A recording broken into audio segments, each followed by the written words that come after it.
Peraturan Gubernur Aceh Nomor 40 Tahun 2023 tentang pembebasan pajak progresif dan denda pajak kendaraan bermotor masih berlaku.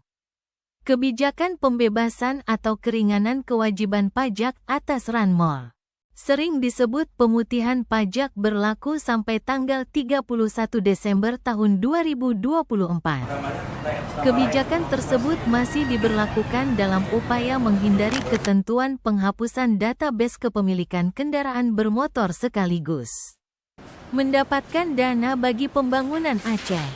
Kepala APTD PPA Samsat Banda Aceh Muhammad Rizal mengatakan, ketentuan tersebut sesuai Pasal 74 Undang-Undang Nomor 22 Tahun 2009 tentang Lalu Lintas dan Angkutan Jalan serta untuk optimalisasi penerimaan pendapatan asli Aceh dari sektor pajak kendaraan bermotor plat BL. Dikatakan pemutihan pajak ini tidak ada persyaratan pengisian formulir.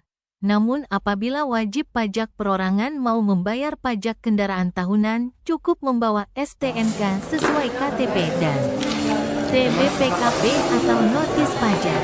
Pemutihan pajak sudah berlangsung 6 bulan bagi yang menunggak pajak kendaraan mendapat intensif pajak baik perorangan maupun badan. Pada periode Januari sampai dengan Juni 2024 telah mencatat bahwa masyarakat telah memanfaatkan program pemutihan pajak saat ini sebanyak 8.303 unit atau rata-rata itu per bulan sebanyak 1.384 unit kendaraan.